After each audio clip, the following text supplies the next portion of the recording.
being neighborly is really about relating to each other. I think it's like a community, like a big family. Everybody watches out for everyone else. It's not just a geography, it really is a community that's sort of has a fabric to it. You take care of each other. We're there for each other. If anybody needs anything, we're there for each other.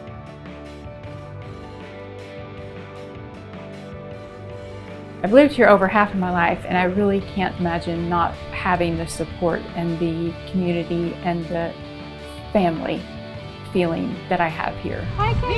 The idea here in this neighborhood is not how great you are, it's how caring you are and how loving you are. And that's why I nominated you. I love that I know who my neighbors are and they know me. She just totally cares about people and she checks in on people. With our neighborhood group, she has been so supportive with me in everything.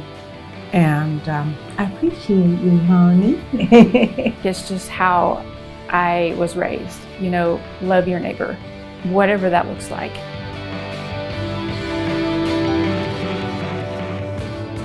A really important piece of 4th and Gill is that there's a real fabric to the human relationships. Bill's work is really focused more on a larger community. The mission of the birdhouse is the neighborhood and the larger community. It has a lot of groups that might be underserved. He spends thousands of hours over the last few years and is responsible for the maintenance of this building, the getting of grants for, and he does so much here, and that's maybe only a third of what he's involved with. It's important not only to see ourselves as I'm going to take care of my house, or I'm just going to take care of my little neighborhood, but that we have some kind of sense of compassion and concern for the larger world around us.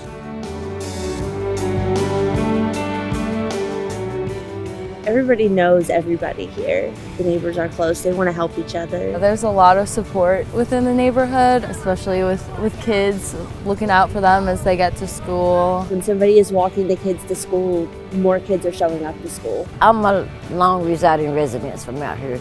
And it was just a habit, starting out with mine, walking them all the way. Seeing the parents rely on her and know that they can trust her to get their kids to school on time and safely just demonstrates that she's a really integral part of the Western Heights community. Slim told me that she was the mayor of Western Heights, self-proclaimed mayor of Western Heights, and she lives up to that. I'm just Slim. That means they love me. That means they love me.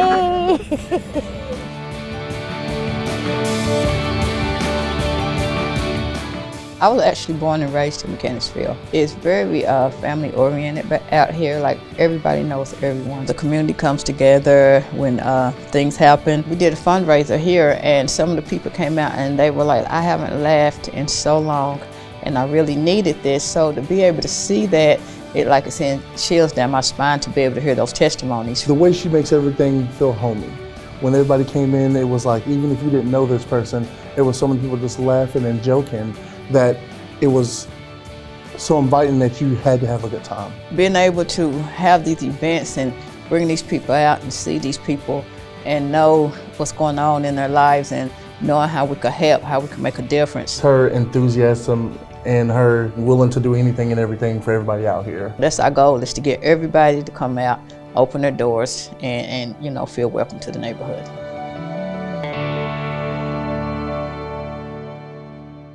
I drove through this neighborhood, I can't tell you how many times when I was looking for a house to buy.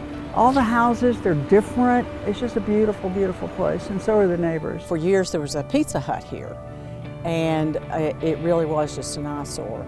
But we were having trouble with flooding. The city decided to do something about it. So they had a major project where they revamped the creek down there. They knocked this Pizza Hut down. After it was done, they just, graded this lot flat and it was just sitting here. And I thought, what we need is a garden, is a community garden where we can come together, where kids can come and play and learn about plants. She's a master gardener, so she knows exactly what she's doing. She just comes up with great ideas and she's just willing to jump in there, and she's just you can always count on her. I want to be involved in the community. I just thought this is just too great of a neighborhood to not invest in.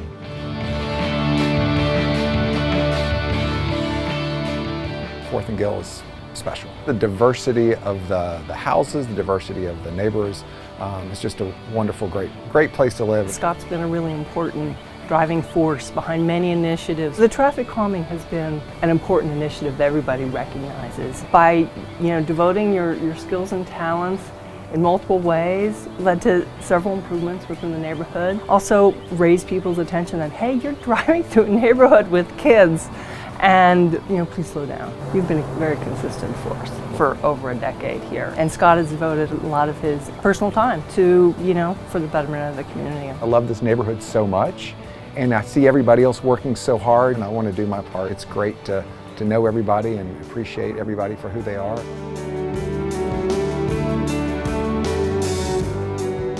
What attracted us to the neighborhood was, one, is centrally located. It has a wonderful buffer area on 3 sides, and there's not a lot of through traffic. I'm so thankful for the Timbercrest community. It's beautiful. We have so many old growth trees. We have nature and animals. There was a proposal to actually bring interconnection through the neighborhood, which would have dramatically increased the traffic, and the proposals were to actually knock down a huge amount of the trees. This was a real threat, and the neighbors took it very, very serious, and we came together to push back against that. Steve, he led this charge for the Timbercrest Conservation Group, which is hopefully going to protect our wildlife, our trees, the community, and the sense of safety and security that Timbercrest has enjoyed. He just epitomizes what a good neighbor should be. It is what will make Knoxville unique and a quality environment, quality of life environment, a quality city,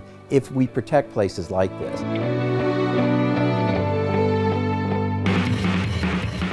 This is my 25th year of doing taxes for CAC. We do taxes for people who need their taxes done, who are toward the lower income, and we do thousands and thousands of people's taxes every year and bring them back money, things that they wouldn't know. We do the work, it costs them nothing. They come to us for help, we help them. And Sylvia is excellent at that. She's a very good communicator. She has a very welcoming nature about her. And I think that's one reason she's so successful out in the community, is she's approachable. You've heard of people that have never met a stranger. Well, Sylvia is one of those. She's very active in her community. She tries to be a positive person for positive change to make her community better. I think that's what I was put here for, is to help other people.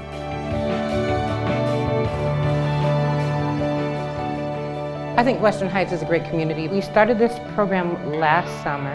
It really is all about learning how to be sustainable. I've done the Master Gardener class. It's just a passion of mine. I think Talia is a staple of this community. She has been wanting to do this project for many, many years. And finally the cards aligned and we were able to get this off the ground, all thanks to Talia here. She taught the community how to build a garden and brings her expertise and knowledge. From farm to table, to understand from seed to your plate, what it means and how your food grows. This garden has brought a sense of ownership. Every kid has a place to thrive in this program that expands to the rest of the community as well. The gift that I'm trying to give is being received. It's a blessing to be able to get there, here in this community.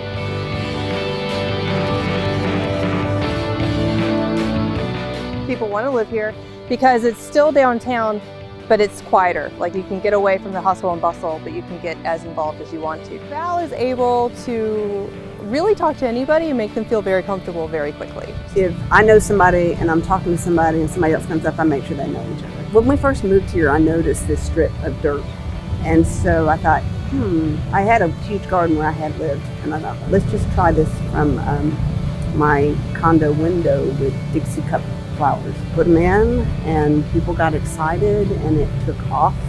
And the next thing you know, people are saying, can I help? It's been really great to see how the flower bed itself has kind of transformed people's experience walking down the sidewalk, because they'll see those flowers and they'll get excited and you can see them light up. People want that connection. Knoxville's really a big little town. And so that's what's charming about it, is that, you know, we still have the Southern charm. We still talk to each other.